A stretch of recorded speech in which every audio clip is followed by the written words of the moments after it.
Too Many Pumpkins by Linda White. Every year at springtime, Rebecca Estelle planted just enough seeds in her garden to grow vegetables for the long winter. She planted carrots and beans, tomatoes and peas, corn and rutabagas. She grew a little bit of everything, except pumpkins. Rebecca Estelle hated pumpkins. When she was a little girl, money had been scarce. For an entire month, all there had been to eat were pumpkins. Baked pumpkins, steamed pumpkins, boiled pumpkins, stewed pumpkins, mashed pumpkins, rotten pumpkins, ew. Breakfast pumpkins, lunch pumpkins, dinner pumpkins, enough pumpkins. When things finally improved and there was money to buy food, Rebecca Estelle decided she would never eat pumpkins again, or even look at one, not ever. And she didn't until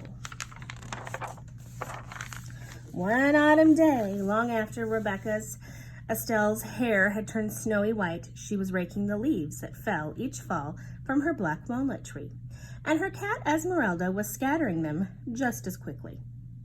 All of a sudden, the pumpkin truck passed by.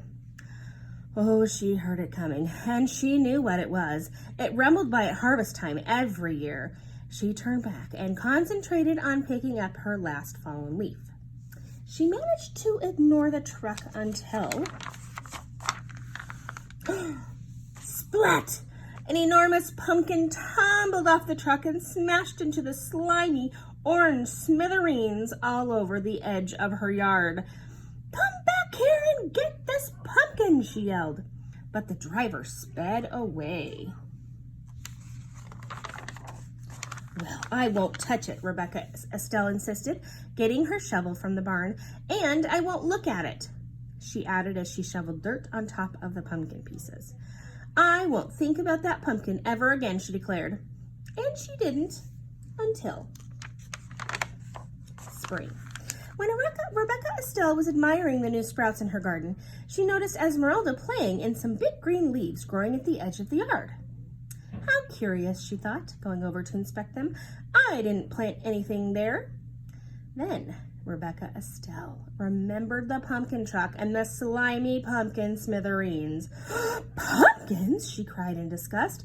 "Come out of there, Esmeralda. I will not water those plants. I will not tend to them. I will ignore them and they will die." She picked up Esmeralda and stomped inside. But a week later, when Rebecca Estelle peered out the window, she saw the vines had grown. She tramped to the barn, she got her garden tools, and she went to work on the pumpkin vines. She dug and cut until not one was left growing. "There, now there will be no pumpkins." She smiled and went back inside. But the next week, when she was weeding the garden, she noticed that the pumpkin vines had grown back. Rebecca Estelle marched inside and snapped the curtains shut. "The only thing to do is ignore them. They won't grow if I don't take care of them," she muttered. So rain or shine, all spring and summer, she never looked out the front window. She used only the back door and never even glanced towards the vines. Neither did Esmeralda. Rebecca Estelle ignored the vines so well that in time she forgot why she wasn't using the front door. Until one autumn day, when she and Esmeralda went to rake the leaves that fell each fall from the black walnut tree in front of her house. Oh my gosh, you guys, take a look at this. "Pumpkins!" Rebecca Estelle shrieked.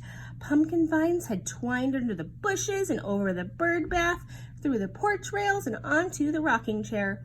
The entire yard was a sea of plump, round pumpkins. Rebecca Estelle could no longer ignore them. She plopped down on the pumpkin nearest her, putting her hands over her face. "Whatever will I do, Esmeralda?" she cried. "How will I get rid of this many pumpkins?" She thought and she thought. Her mind went back to all the pumpkins she had eaten as a young girl when pumpkins were the only food her family had. "Well, we can't let them stay here," she told Esmeralda. "Some people might need these pumpkins, and I suppose there are folks crazy enough to like them. We will give them away." She marched off to get her wheelbarrow.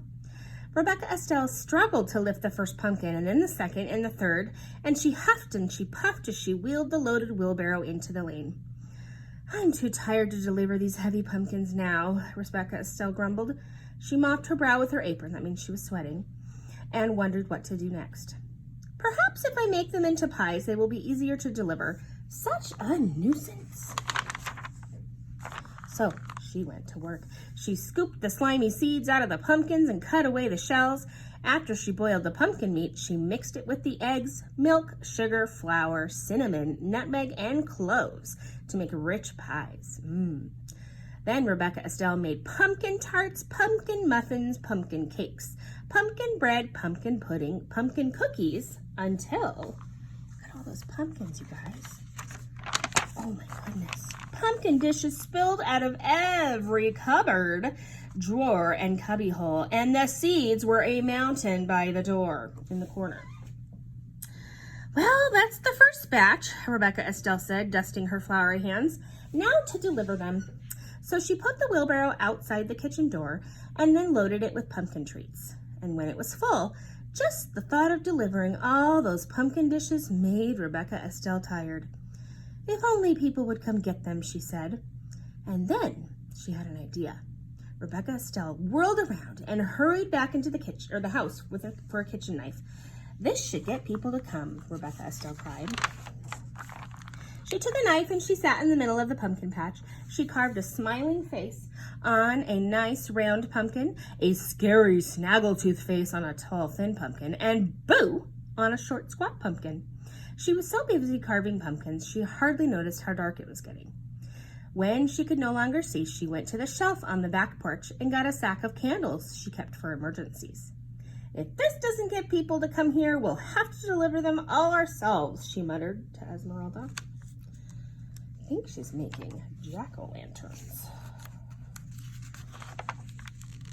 Oh my goodness, you guys, look at that. Look at all those jack-o'-lanterns. There's so many. Oh, he looks angry, but that one looks happy. Rebecca Estelle peered into the darkness for a long time, and she didn't see anything. Still, she watched until finally she saw a light. Faint at first, and then brighter, and then more lights bobbing through the night. Here they come, she shouted. Esmeralda, let's heat some apple cider. Young and old, everyone in the town came. Rebecca Estelle, we thought you hated pumpkins, they said. We saw your jack-o'-lanterns from the end of the road and came for a closer look. I was hoping you would, said Rebecca Estelle. Wherever did you find these pumpkins? People asked. Oh, I came by them quite by accident, Rebecca Estelle said, smiling. Would you like some pumpkin pie? There's plenty. She winked at Esmeralda. Everyone enjoyed the pumpkin pie and cider and had a good time. So did Rebecca Estelle. And when they were ready to go home, she made sure that each carried a jack-o'-lantern, a bag of seeds for roasting, and a pumpkin treat. Rebecca Estelle gave away everything that reminded her of the pumpkins she had always hated, until all that remained was a handful of seeds. Those she tucked snugly into her pocket where they would be safe until planting time next spring. So I don't think she hates pumpkins anymore. I think she likes them because she gets lots of visitors. That was a good story.